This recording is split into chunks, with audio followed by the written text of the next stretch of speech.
잘 사는 것, 이것이 이 시대를 살아가는 사람들의 관심입니다. 복 받으세요 하면 다 좋아하잖아요. 그래서 어떻게 하는 것이 잘 사는 것인가 생각할 때 많은 사람들은 성공을 좀 해봐야 되겠다. 성공이라는 단어가 핵심 단어, 키워드로 된 시대를 우리가 살고 있습니다. 그래서 성공하기 위해서 이 시대가 요구하는 스펙을 쌓기 위해서 열심히 노력하고, 그래야 낙오자가 되지 않으니까요. 그리고 어떤 사람들은 열심히 스펙을 쌓지만 내가 못 사는 이유는 내가 가진 것이 없이 태어났기 때문에, 또 어떤 사람들은 별로 하는 거 없는 것 같은데 받은 게 많아가지고 잘 사는 것 같고, 그래서 거기서 불편한 마음도 생기는, 그렇게 살고 있는 것이 오늘날 우리가 살고 있는 이러한 세상입니다. 그런데 성도에게 있어서 진정으로 잘 사는 것이 무엇인가, 그것을 늘 생각해 보는 것은 참으로 귀한 삶이라고 생각합니다. 하나님께서 보시는 관점에서 복된 삶, 잘 사는 것이 무엇일까? 그것은 하나님 아버지의 마음을 알고 살아가는 삶인 것이죠. 하나님 아버지의 마음이, 하나님 아버지의 관심이, 하나님 아버지의 소원이 어디 있는지 그것을 알고 살기 시작할 때 우리의 삶이 힘이 있어지고 우리의 삶이 계속해서 앞으로 나아갈 수 있고, 그래서 결국은 하나님 아버지, 하나님께서 우리에게 하라고 하신 일을 다 이루어 이 땅에서 하나님 아버지를 영화롭게 하는 삶을 살았습니다라는 예수님이 했던 것과 같은 그러한 놀라운 고백을 다 할 수 있을 것이고, 그것이야말로 가장 복된 삶, 가장 잘된 삶이라고 저는 믿고 있습니다. 그리고 이 땅에서 중성하다가 또 하나님이 또 말씀하시는 그때 여러 모양으로 나로 말미암아서 열방의 족속들이 주께 예배하는 일들이 일어나고, 나로 말미암아서 열방의 족속들이 주께 돌아오는 일을 일어나기 시작한다면 그것 또한 참으로 잘 사는 삶이라고 그렇게 믿고 있습니다. 하나뿐인 인생, 그렇게 살아야 하나님께서 인정하는 삶인 것이죠. 그런데 저는 잘 살기 위해서 선교지에 나갔는데 정말 하나님의 마음을 알고 하나님이 원하시는, 이 땅에 있는 사람들도 소중하지만 또한 상대적으로 복음의 혜택이 덜한 저희 태국 사람들을 향해서 나아갔는데, 그곳에 사는 시간이 지나가면 지나갈수록 제 가운데 질문이 들기 시작합니다. 지금까지는 잘 왔는데 어떻게 하면 끝까지 잘 갈 수 있을 것인가? 멋지게 사역을 시작했을 뿐만 아니라 어떻게 하면 끝까지 잘 가서 하나님을 영화롭게 하는 그러한 삶을 살게 할 수 있을 것인가? 선교지에서 보낸 시간이 27년 됐습니다. 만으로. 이제 선교지 갈 때 두렵고 떨리는 마음으로, 그리고 젊은 저희 두 부부가 선교지 나간다고 했을 때 사람들의 관심은, 말은 하지 않았지만 제가 그분들의 눈빛을 읽을 수 있었는데, 저 젊은 사람들이 가서 얼마나 견딜 수 있을 것인가, 얼마나 빨리 돌아올 것인가, 그분들이 나중에 이야기해요. 오래 있을 줄 몰랐다고.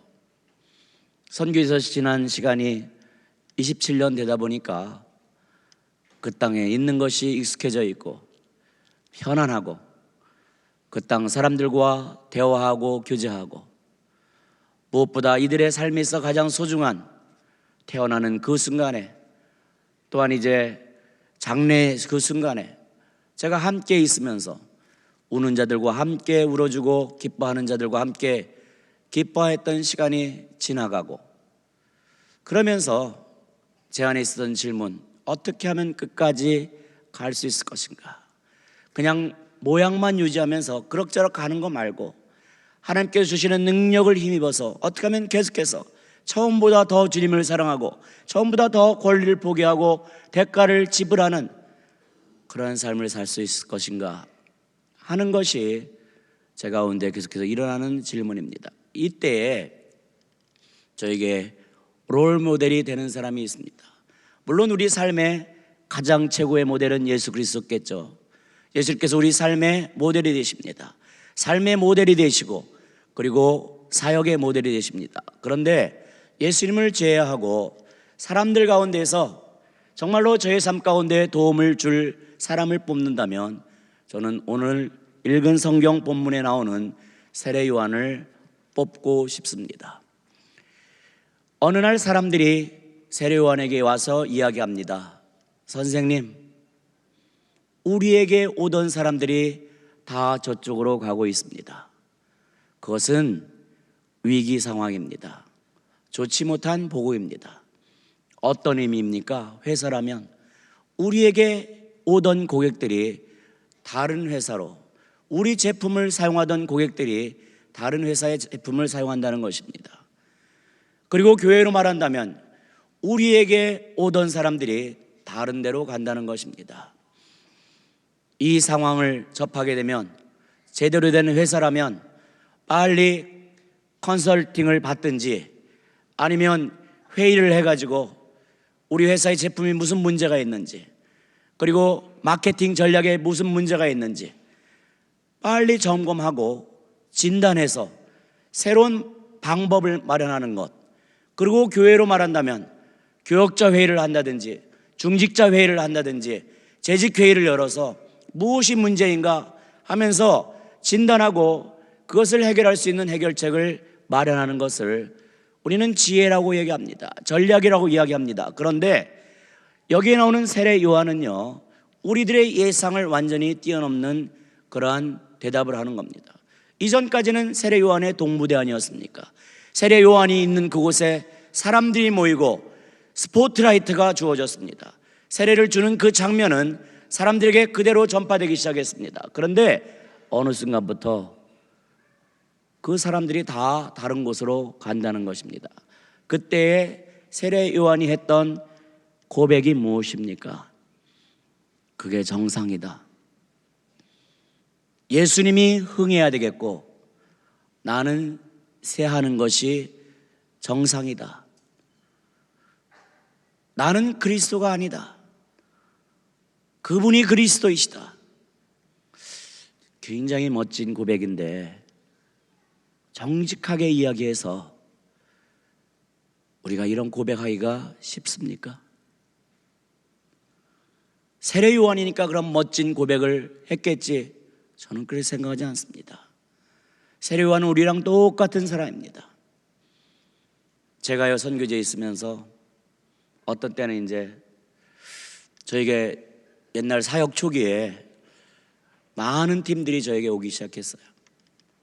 그러면 저는 언어도 배우고 또 아직까지 사역을 할 그런 아직까지 연수가 안 됐기 때문에 제가 다른 선교사님들에게 팀을 하나하나 연결해 줘요. 그러면 그 사람들이 저에게 처음에 와서 팀이 인사하죠. 아, 선교사님이었어요. 그리고 이분들이 제가 소개시켜준 선교사님들과 함께 한 주간의 시간을 갖습니다. 그리고 떠나기 위해서 다시 모였을 그때는요, 저에게는 아무런 관심이 없어요.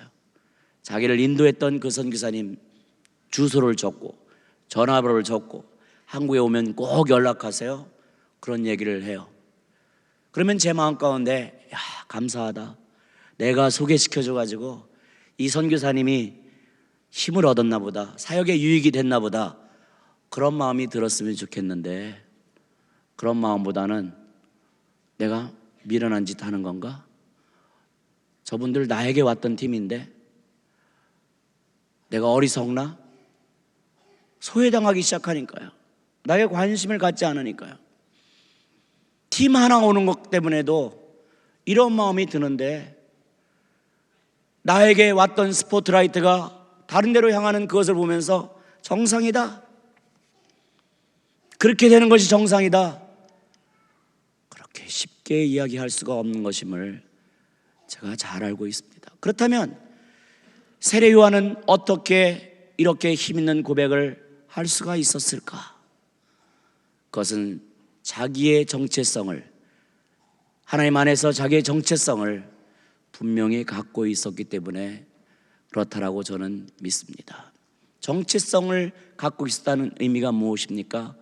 세례 요한께서는 자기가 해야 될 일이 무엇인지, 자기가 있어야 될 곳이 어디 있는지 이 두 가지에 대해서 분명한 정체성을 가지고 있었기 때문에 이렇게 멋진 고백을 해서 예수 그리스도를 영화롭게 하는 삶을 살 수가 있었던, 처음 시작이 멋있었을 뿐만 아니라 끝까지 견고한 마음을 가지고 그러한 삶을 살아서 살아있는, 지금 살아가고 있는 우리의 삶을 도전할 줄 아는 멋진 분이 된 것이겠죠.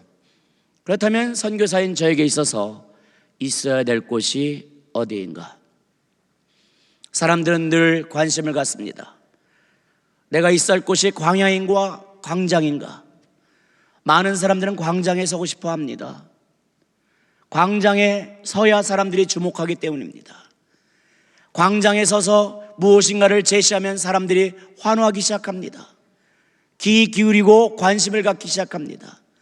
그렇기 때문에 이 시대의 많은 사람들은, 우리 예수 믿는 사람들뿐만 아니라 운동선수들도 그렇고 연예인들도 그렇고 각종 여러 가지 사람들은 어떻게 하든지 빨리 광야에서의 생활을 청산하고 광장에 서고 싶어 합니다. 그래야 사람들이 나의 이야기에 귀 기울여 주기 때문에 그런 것이죠. 세례 요한은 자기가 있어야 될 곳이 어디인 줄 분명히 알았습니다.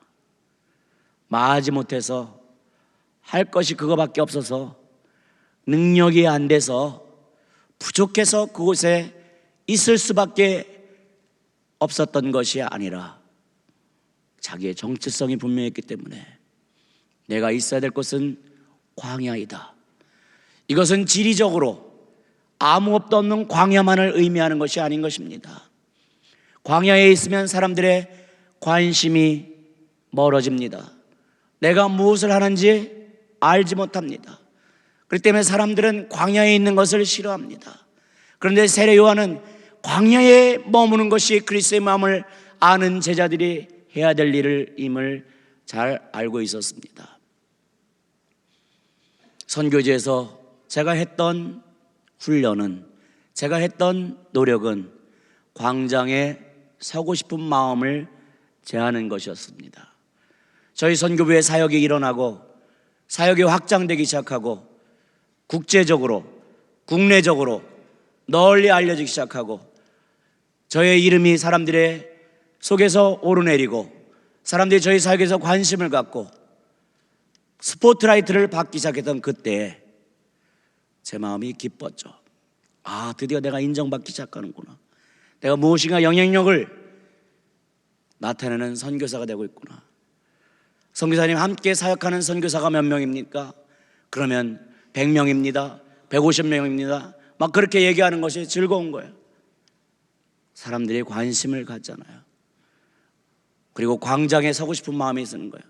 그것은 꼭 나쁜 동기로만 되는 것이 아니라 내가 광장에 서야, 그래서 사람들에게 알려야 사람들이 관심을 갖고 우리 선교부 사역에 합류하게 되고, 그래야 하나님께서 우리에게 주신 비전이 힘있게 계속해서 확장되기 때문에 그런 동기로 하는 것이죠.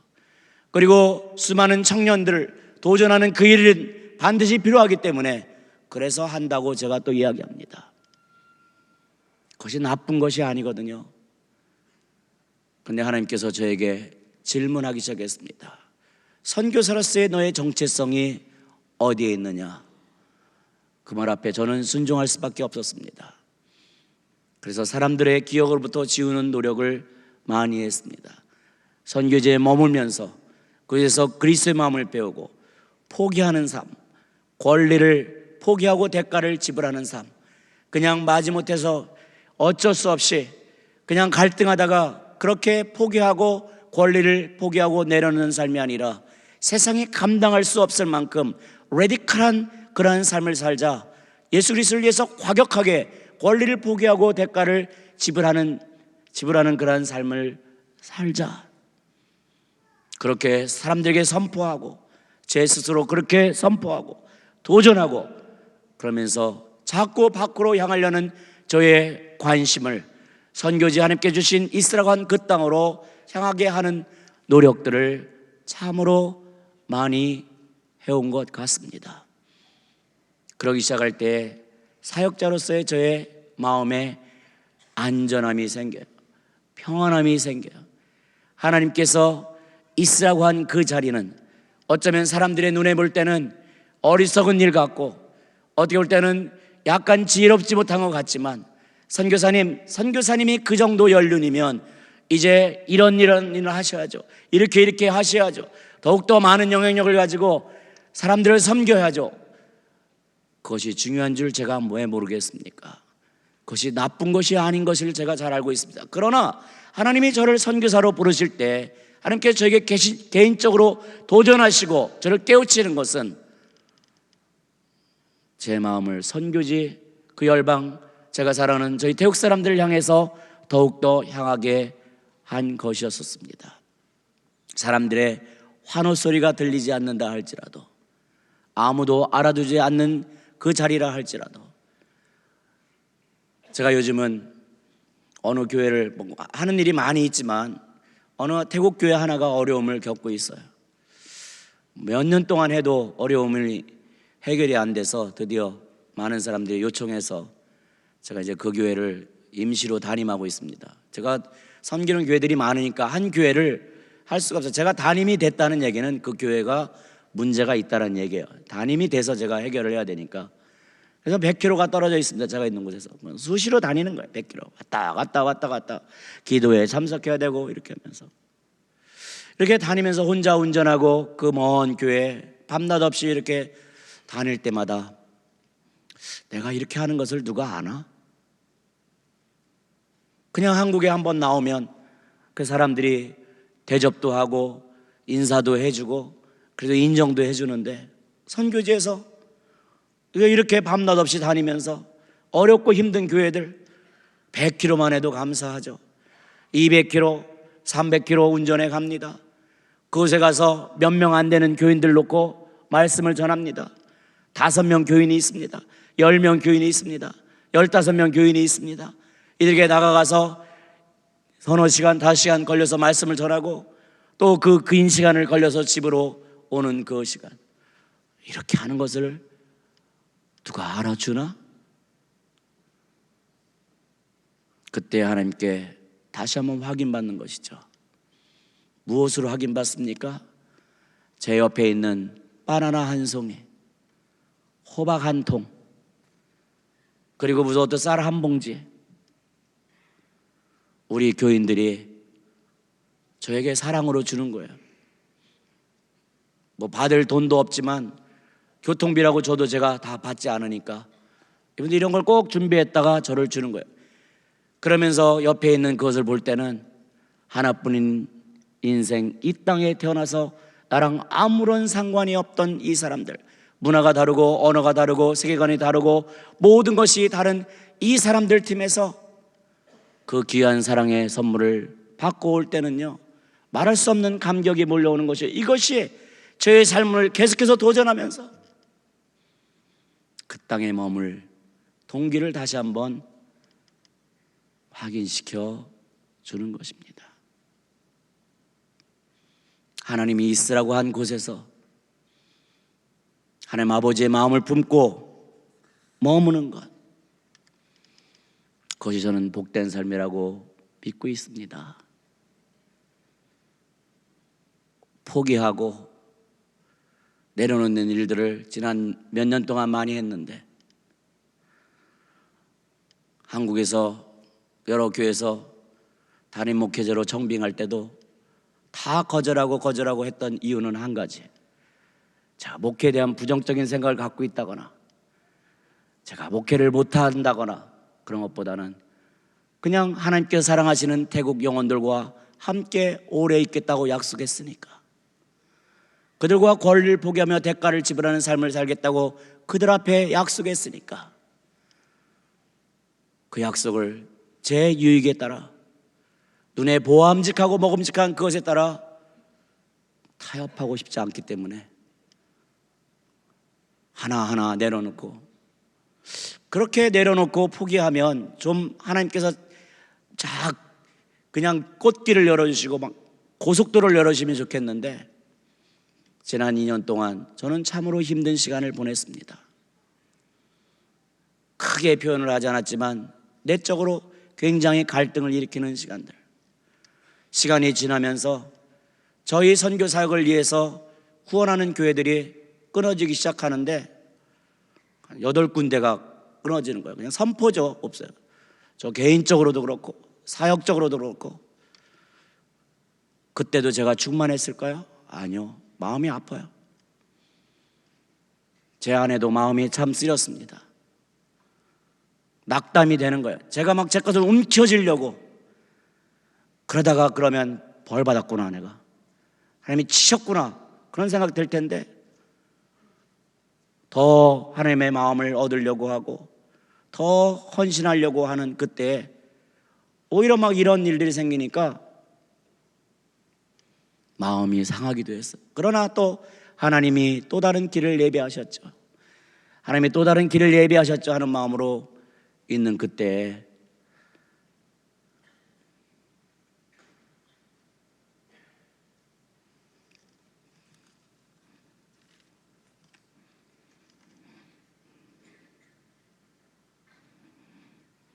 별로 생각을 안 했는데 기대하는 마음도 없었어요. 그냥. 근데 우리 안산 빛나교회에서 저희를 선교사로 해주시고 내가 성도님들하고 친하고 가깝고 말씀 전하러 여러 번 왔었지만 그러나 난 여기 교회 출신도 아닌데 되겠어, 그런 생각도 있었어요. 사실은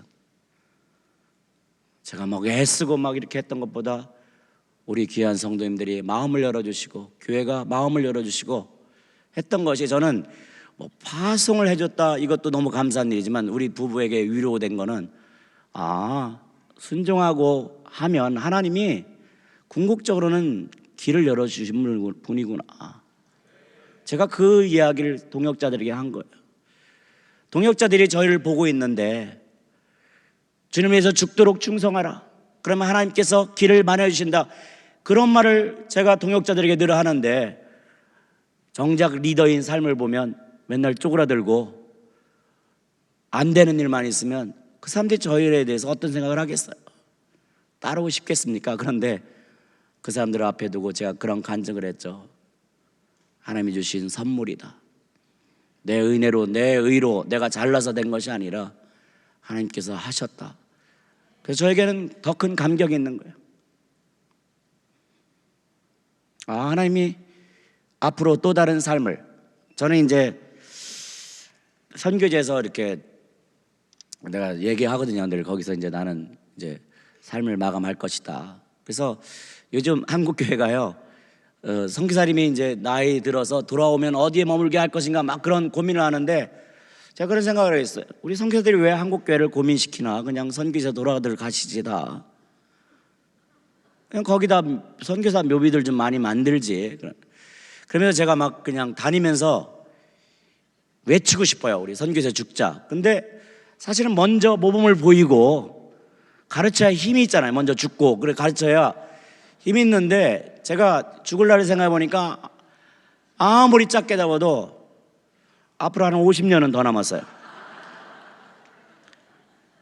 제 나이 지금 57세인데 뭐 한 100살 좀 더 사는 거예요. 저는 오래 살고자 하는 마음이 이만큼도 없습니다. 그런 사역자 그런 욕심 갖는 거 추하잖아요. 덕이 안 되고. 저는 그냥 미련 없이 100 몇 살만 살다가 갈 건데. 근데 선교제에서 저는 그들과 함께 사랑하는 사람들과 함께 시간을 보내며 그렇게 살고 싶은데, 그러면 앞으로 남은 삶, 여기까지 왔으니까 그냥 관리나 하면서 대강대강 하는 그런 삶이 아니라 이전보다 더욱더 주님을 사랑하고 이전보다 더욱더 하나님이 주신 영성과 하나님이 주신 통찰력을 가지고 남들이 하기 힘든 사역을 개척하고 확장해 나가는 그 일을 하게 할 텐데, 하나님께서 나에게 이제 또 새로운 길을 열어주시는구나. 그러한 하나님의 제가 뜻을 분별하기 시작하면서 감사하고 있습니다. 그래서 여러 가지로 저의 삶 가운데, 사역 가운데 지금이 터닝 포인트, 전환기가 되고 있는 그런 것이죠. 하나님이 있으라고 한 그곳, 사람들이 알아주지 않다 할지라도 하나님 때문에 머물 수 있는 그곳, 우리 교회의 많은 분들이 직분을 맡아서 열심히 사역하다 보면 속상하시죠. 알아주지 않는 거 둘째치고 비난하고, 그리고 불평하는 이야기 들을 때 마음이 상하죠.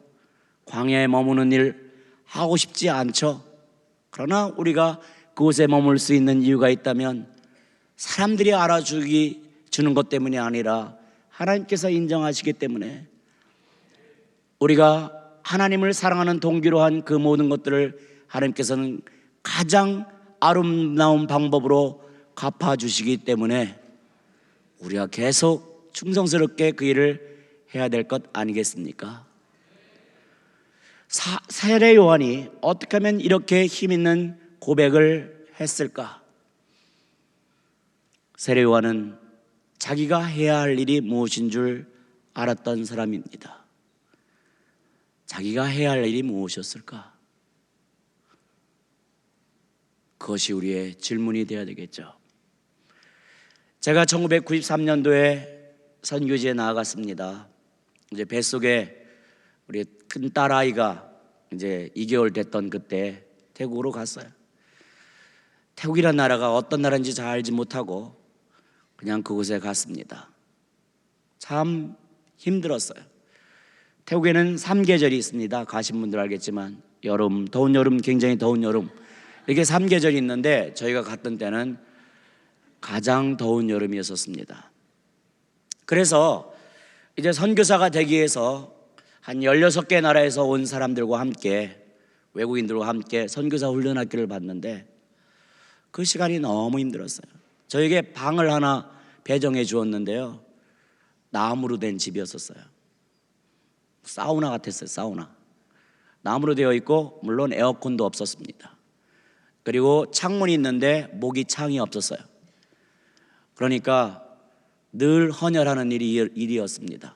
그냥 헌혈증 하나도 못 받았는데, 그리고 방은 굉장히 단순했어요. 정말로 오래된 옷장 하나 있고, 그리고 침대가 2개 있는데 높낮이가 다 달라요. 저희 부부가 금술 좋은 걸 알고 떼어놓으려고 했는지 침대 높낮이가 다 달라요. 그리고 고개가 부러진 겸손한 선풍기, 그 선풍기는 여기서부터 여기까지밖에 왔다 갔다 하지 않아요.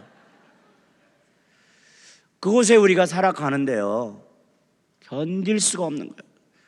오후 2-3시간 되면 그 나무로 된 그 집이 막 열을 내뿜기 시작하는데 견딜 수가 없는 거예요. 그러나 견뎌야죠. 선교사로 갔으니까.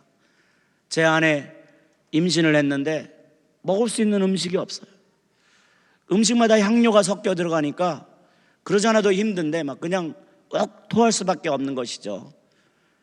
그러면 그냥 차가운 타이로 바닥에 쓰러져 가지고 또 강의, 선교사에 대한 강의도 듣기도 하고, 그렇지만 불평할 줄도 몰랐었어요.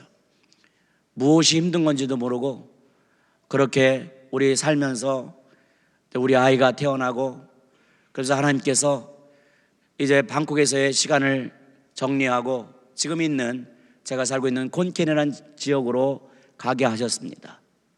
콘켄으로 갔는데 그 넓은 지역에 저희의 관심이 뭐냐면 한국 사람이 그리운 거예요. 우리 그 넓은 지붕에 우리 3명, 그리고 이제 멀지않아 태어난 우리 아들 4명이 있는데요, 한국 사람이 그리운 거예요. 그 한국에서 누가 손님이 하나 온다 그러면 신문을 하나 꼭 들고 오라고 그래요. 비행기에서. 그러면 신문을 갖고 오면 그 신문을 거의 뭐 고고학 그 발굴하듯이 진짜 광고까지 밑에 누구 부고 돌아가신 것까지 막 읽을 정도로 유일한 소망 같은 거예요. 한국과 접할 일이 아무것도, 그때는 인터넷도 없고 아무것도 없잖아요. 그러면서 선교사역 하러 왔기 때문에 선교사역을 해야지, 그 믿음이 흔들리지 않았었어요. 하나님이 우리를 이곳에 부르셨다는 그 믿음이 흔들리지 않았어요. 근데 정서적으로는 외로운 거예요. 한국 사람이 그립고 고국이 그립고, 한국 음식은 뭐 생각할 수도 없었고, 뭐 임신을 하고 입덧을 하는데 해줄 만한 아무것들이 없었어요.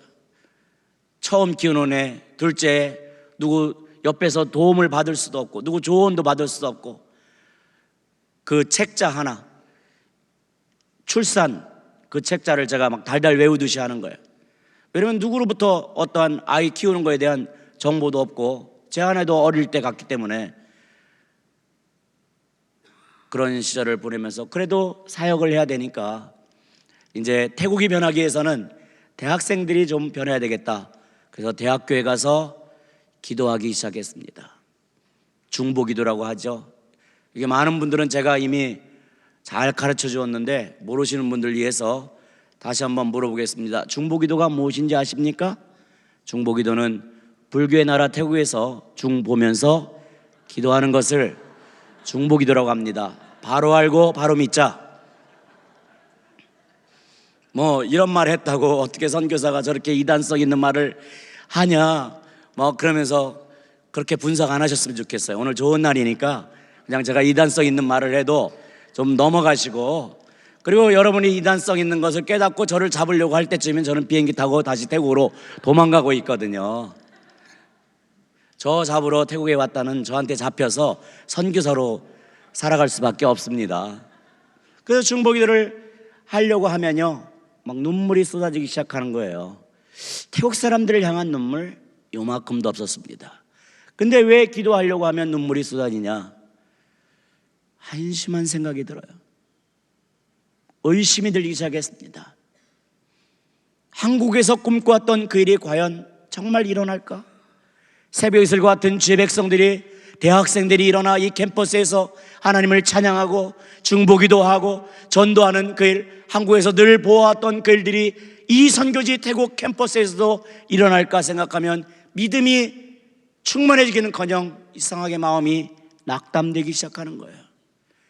새벽 이슬은 고사하고 지금 내 옆에는 나와 함께 무릎을 꿇을 동역자 하나 없고, 그리고 선교사로 왔는데 성경을 가르쳐야 되는데 성경을 가르칠 사람도 없고, 그리고 어떤 때는 성경을 좀 배울 그런 마음을 가지고 다가오는 태국 학생들에게 태국말이 안 되니까 거의 예수님 같은 말, 내 때가 이르지 아니하였다, 그렇게 얘기할 수밖에 없는, 그러니까 얼마나 한심한 마음이 들어요. 마음이 무너지는 거예요. 나는 선교사로 왔는데 이들을 세워서 제자로 훈련시켜야 되는데 그냥 배우는 태국말 너무 어려워요. 그리고 그냥 일상생활 하는 것도 어려워 죽겠어요. 그냥 숨을 쉬는 것 자체가 어떤 때는 긴장이 돼요. 오늘 가스를 시키는데 내가 잘 시킬 수 있을지, 오늘 여러 가지 물건을 신청했는데 그게 잘 올지, 긴장이 되기 시작하는 거예요. 그냥. 그러니까 마음이 무너지는 거죠. 내가 잘못 온 거 아닌가? 그냥 한국에 있었으면 인정받는 사역자로 샀을 텐데 내가 여기 잘못 온 거 아닌가? 솔직히 그런 마음이 막 들었어요. 그러니까 아무것도 할 수 없다는 제 자신의 한계와 스스로를 향한 실망감 때문에 대학교에 가서 기도할 때면 눈물을 흘리고 눈물을 흘리던 그때 오늘 하나님께서는 저에게 특별한 마음 주셨습니다. 그리고 저는 그 마음에 응답해 기도했습니다. 하나님 아버지, 태국 사람들이 저의 영적 자녀 되게 해주십시오. 저와 문화가 다르고 언어가 다르고 세계관이 다르고 모든 것이 다른 태국 사람들이 저의 영적 자녀 되고 제가 그들의 아비 될 수 있다면 저의 계획을 다 내려놓고 이 땅 사람들과 함께 오래오래 살겠습니다. 그때 제가 내려놓겠다고 했던 계획, 한 번도 생각해보지 않았던 일이었습니다. 그것을 변하리라는 것을 한 번도 생각해보지 않았었어요. 저의 모든 계획은 어디에 있었냐면 한국의 대학생들에게 있었습니다.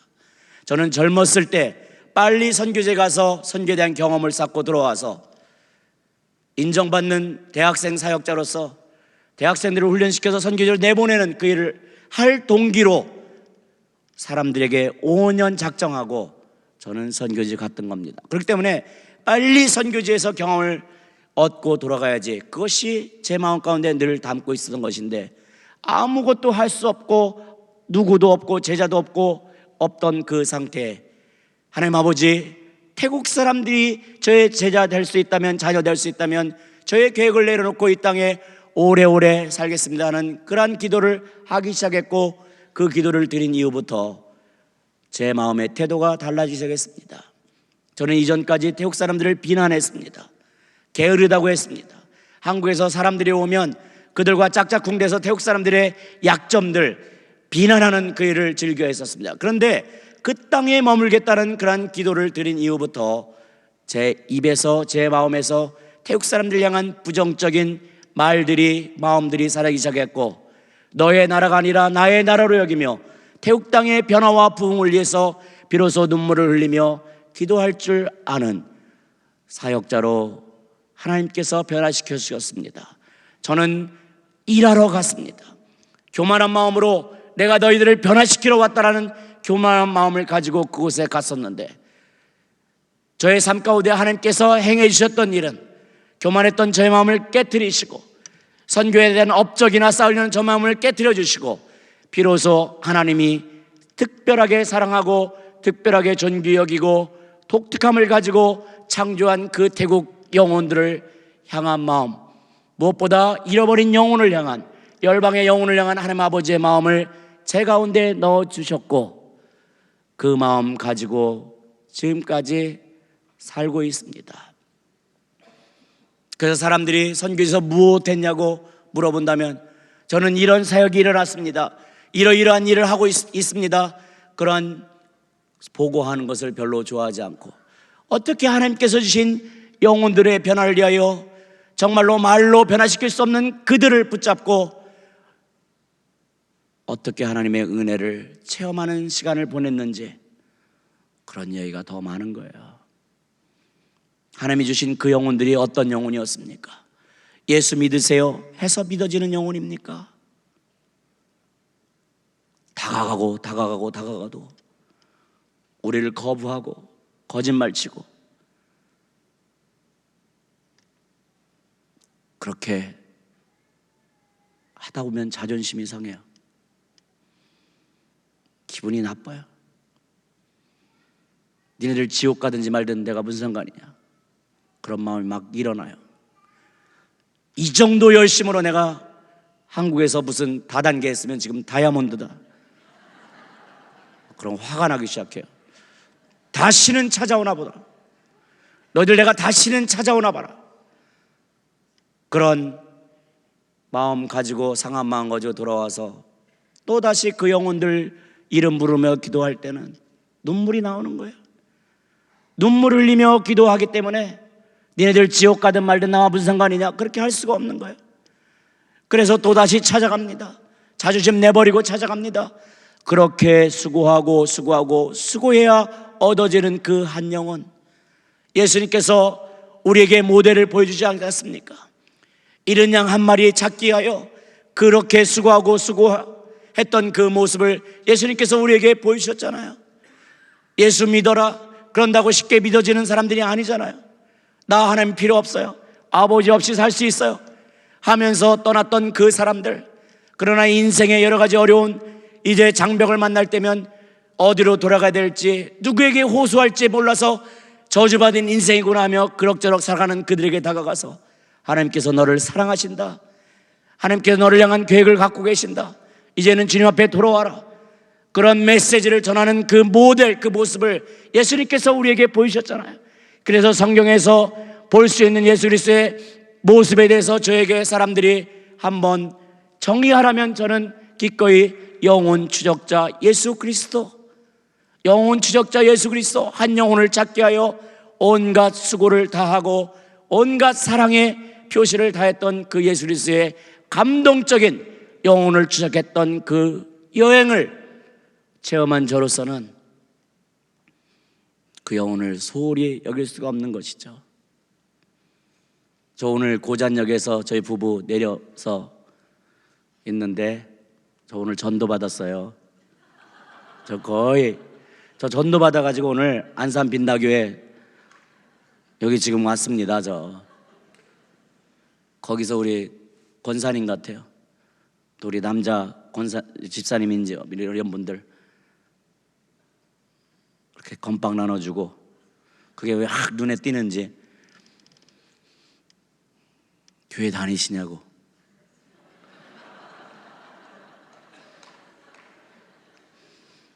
싹 그 개찰구를 나오는데요. 저 밖에 계시다가 우리를 바라봐요. 그래서 제가 도망갔어요. 왜냐면 무슨 아파트 광고 파는 분인가 보다 그렇게 생각을 하고, 처음에는 무슨 전단지 나눠주는 분이라. 그래서 저 권사님이 오시는 걸 저희가 막 근데 또 찾아오시더라고. 교회 다니시냐고. 전도 받아왔습니다 오늘. 너무 감격스럽더라고요. 제가 제일 좋아하는 모습, 제가 아니죠, 하나님이 제일 좋아하는 모습, 하나님이 제일 기뻐하는 그 모습, 그걸 하고 계신 분들 보니까 너무 감사했고, 선교지 시간 지난 3일 동안 금, 토, 일 저희 선교부에서는 대학생들을 대상으로 불신자들을 대학생들과 함께 150명을 모아다 놓고 2박 3일 동안의 우정 전도 수련회를 지금 하고 있어요. 예수라는 옛자도 모르는 완전히 불교에 찌든 이 대학생들을 갖다 놓고요, 2박 3일 동안 굉장히 재미있고 창조적인 방법으로 이들에게 이렇게 제시를 해요. 그리고 오늘 태국 시간으로, 한국 시간은 12시네요. 태국 시간으로 10시부터 12시까지는 복음에 대해서 제시를 합니다. 복음에 대해서 이야기합니다. 그리고 거기서 믿는 사람들이 생기는 거예요. 거기서 믿는 사람들이 생기면 한 5월쯤이면 제가 세례를 줘요. 그 시간은 정말로 감격적인 시간입니다. 예수 그리스도와 아무런 상관이 없던 이 사람들이 예수를 알고 자기의 삶을 들여서 하나님을 섬기고 하나님을 따르는 삶을 살겠다고 세례를 받기로 결정하는 그 순간, 저는 선교지에 있는 많은 프로그램 중에 이 시간을 제일 좋아해요. 세례 주는 시간. 왜냐면 저희 태국은 침례거든요. 침례. 교단과 상관없이 다 침례예요. 그 시간은 제가 합법적으로 복수할 수 있는 시간입니다. 복수.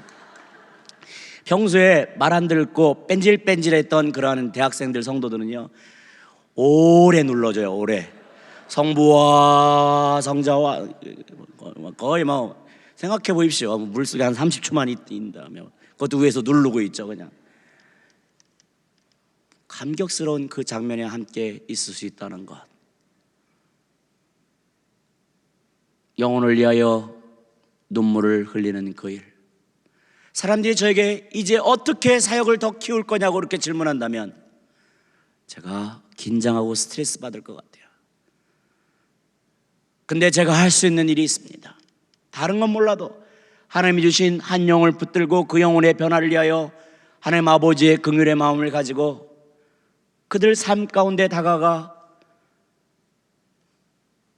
그들의 변화를 위해서 눈물을 흘리는 그 일을 제가 할 수 있기 때문에, 한 영혼을 위하여 눈물을 흘리는 그 자리는 긴장할 필요도 없는 자리요, 스트레스도 없는 자리요, 다른 사람들과 경쟁할 필요도 없는 자리이기 때문에 제가 선교지에 오래 머무를 수 있는 이유가 있다면 그 일은 제가 계속해서 할 수가 있기 때문에 그런 것이죠.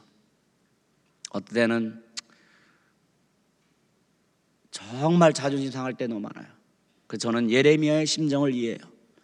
예레미야가 나 이제 안 해, 나 이제 외치지 않겠다 그래요. 얼마나 속상했으면, 얼마나 마음이 상했으면, 선지자가 하나님의 말씀을 대언하여야 선지자인데 그걸 안 하겠다는 거예요. 예수 믿어라, 하나님 믿어라, 믿어라 하는 그 예레미야를 오히려 사람들이 조롱하잖아요. 그러니까 마음 상하니까 나 이제 안 해, 그렇게 생각하면 생각할수록 이 속에 들이박혀 있는 게 있는 거예요. 하나님 사랑의 불길이에요. 그래서 그냥 너희들 지옥 가든지 말든지 아무 상관없어, 그 자리에 머물러 있을 수 없어서 다시 일어나서 회개하라, 주께 돌아와라, 하나님이 너희를 기다리신다, 그렇게 계속해서 외칠 수밖에 없었던 예레미야의 그 삶. 저는 가장 행복한 때가 저희 제자들 바라볼 때입니다. 저희 제자들은 이제 다 훈련 받고 막 그냥 결혼해서 이제 가정도 엄청 많아요, 전부 다. 제가 다음 달이면 또 이제 또 한 가정 또 주례를 해야 되는데, 저희 제자 그룹들.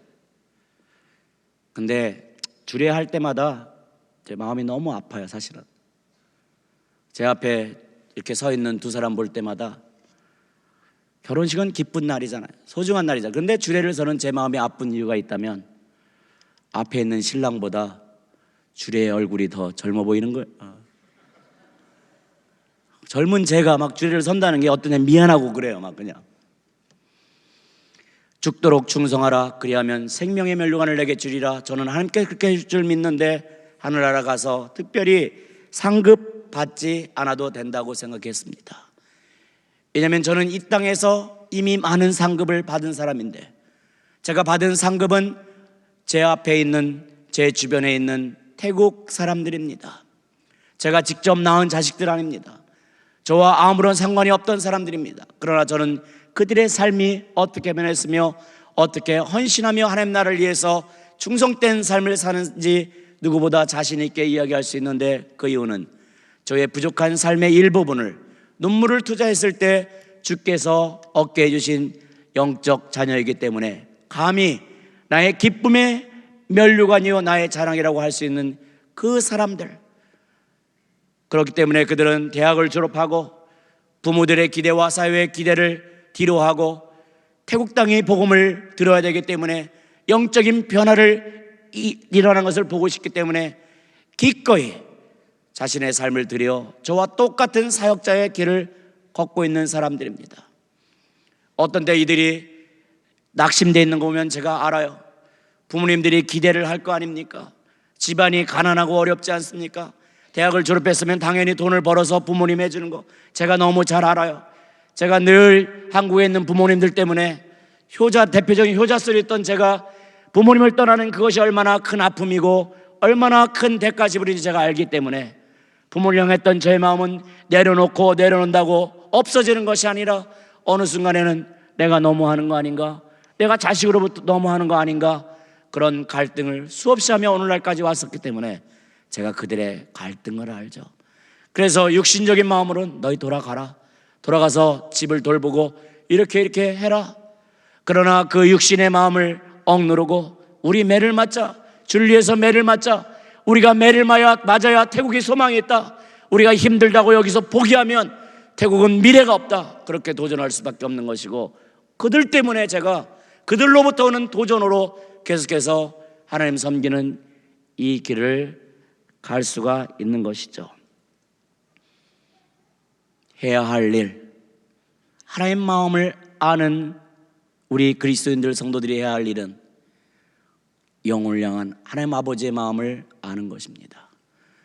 이 땅에 있는 영혼들뿐만 아니라 지경을 넓혀서 하나님께서 우리 안산 빛나교를 통해서 수많은 열방의 선교지들이 복을 얻게 하시고 수많은 분들이 계속해서 여건이 안 됨에도 불구하고 가지 않아야 될 99가지 이유가 있음에도 불구하고 그 땅 영혼들을 향한 마음 때문에 올해도 시에라레오네를 가고 또 이제 여러 지역을 가기 시작하는데, 그것이 하나님 기뻐하는 일 아니겠습니까? 그래서 단순히 저 사람들이 가서 뭐를 하겠어 그렇게 생각하지 마시고 저들을 통해서 하나님이 축복하실 그 땅을 바라보며 믿음의 기도를 하시기 바랍니다. 저분들은 축복의 통로로 가는 것입니다.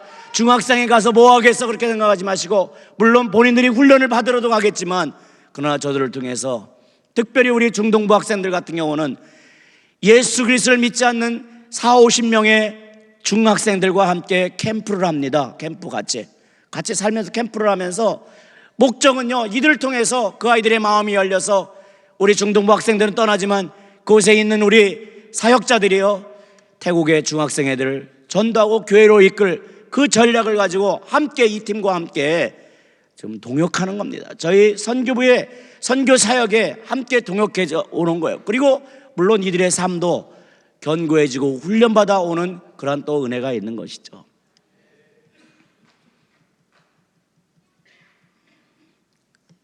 더 많은 역사가 하나님께서 우리 안산 빛나교를 통해서 행하실 줄 믿습니다. 그래서 우리가 이렇게 눈을 감으면 열방의 족속들이 하나님의 품하로 점프하는 그 장면을, 하나님 품하로 돌아온 장면을 좀 믿음으로 그리면서 팀들 위해서 기도도 하고 보내기도 하고 경제도 해준다면요, 그게 바로 열방의 축제인 것입니다. 저는 말씀을 정리하면서 한 가지 짧은 비디오를 좀 여러분에게 보여드리도록 하겠습니다. 어떤 사람이 저에게 카톡으로 보내줬는데 제가 보고 굉장히 많은 은혜를 받았습니다. 혹시 보신 분들도 있을 텐데요. 다시 한번 저희가 보도록 하겠습니다. 할머니, 내가 비디오에서 봤는데 김우주 목사님이 이랬어. 비디오 너무 감동이야. 그러니까 어떤 거지가 있었어. 근데 그 거지가 밥을 못 먹어가지고 죽을 뻔했어. 근데 그때 왕이 그 길을 거리고 있는 거야. 그러니까 왕이 이랬어. 너는 이제 내 아들이다. 너는 이제 궁전에 와서 나랑 같이 살 거다. 라고 말했어. 근데 있는 거 있지. 그리고 소년이 따라가다가 이제 왕이 말했어. 네가 나를 따라갈 거면 네가 있는 것을 다 버려야 돼. 다 버려. 왜냐면 그래서 소년은 자기 물건들을 바라봤어. 먼저 깡통. 그 깡통이 없었다면 밥을 못 먹어. 굶어 죽을 뻔했어. 그 다음에 이제 당면을 봤어. 그렇게 바람이 불을 때 담요가 지켜줬지. 근데 그 담요랑 깡통을 버리라는 거야. 너무 심각하지 않아? 그리고 마지막 수저는 제일 아끼는 거였어. 수저가 없었으면 밥도 못 먹었을 거야. 수저를 가장 좋아했어. 근데 그거를 다 버려. 그러니까 왜 버려야 돼? 그냥 나랑 같이 궁궐에 갖고 가면 안 되냐고. 근데 왕의 생각 아니면 말은 바뀌지 않아. 안 돼. 다 버려야 돼. 아니면 넌 아직도 거지로 살 거야? 아니면 나랑 같이 와서 궁궐에서 살 거야? 이거 다 버리라니까. 그러니까 지금 김우주 목사님이 말하고 있는 뜻은, 지금 저는 긴 시간 설교를 했는데 반응은 별로였는데, 이 어린이 잠깐 깜짝 출연했는데 벌써 여러분을 다 사로잡고 있어요. 그래서 웬만하면 제가 출연 안 시키려고 했어요. 제가 주 설교자인 것을 잊지 않아 주셨으면 좋겠습니다. 이 내용을 통해서 하나님께서 우리에게 가르쳐 주는 것이 무엇입니까? 하나님이 우리를 왕국 시민으로, 하나님 나라의 백성으로 초청해 주셨는데, 우리의 신분이 바뀌었는데 우리는 여전히 깡통 차고 수들고 담요 가지고 그거 미련 못 버려서 그렇게 세상과 하나님을 겸하여 섬기는 그런 삶을 살지 않겠습니까? 저는 늘 하나님 앞에 점검하고 있어요. 선교사로서 제가 거지 선교사 되지 않게, 저의 삶을 통해서 사람들이 하나님의 능력을 볼 것이냐, 아니면 늘 부족해서 구걸이나 하고 뭔가 안 돼가지고 측은한 마음 들고 그런 모습을 보여줄 것이냐. 사람들이 저를 통해서 하나님의 영광과 하나님의 위대하심과 하나님이 일하시는 그 부분을 나타낼 것이냐, 아니면 뭔가 마지못해 힘없게 그냥 순종 안 하면 다리 부러질까 봐 어쩔 수 없이 선교사의 길을 갑니다 라는 모습을 보여줄까. 저는 하나님 나라의 왕국 선교사가 되고 싶습니다. 그러한 마음으로 끝까지 살고 싶습니다.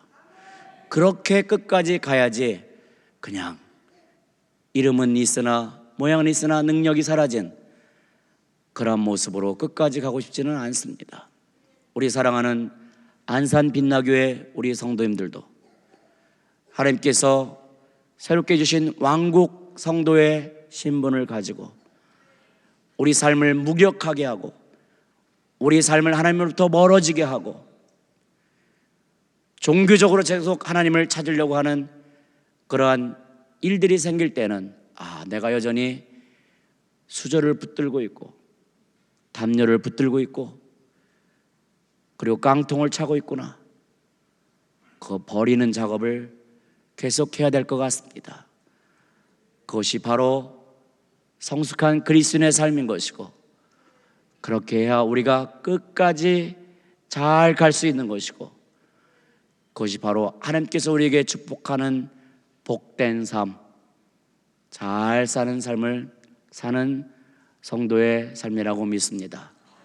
저희도 선교제에서 겸손을 가지고 하나님 아버지의 마음을 가지고 그 땅 사람들을 사랑하며 예수 그리스도를 삶의 그러한 주인으로 삼고 하나님을 의지하며 하나님을 기쁘게 하는 선교사로서 살 것입니다. 이 땅에서는 아무 이름이 없으나 그러나 그 땅 사람들을 섬기며 그 땅 사람에게서 인정받는 그러한 삶을 살 수 있도록 생각날 때마다 기도해 주시고 또 하나님이 허락하신 때에 저희 선교지를 같이 방문해서 그러한 기쁨의 교제를 나누었으면 좋겠습니다. 다 같이 기도하겠습니다.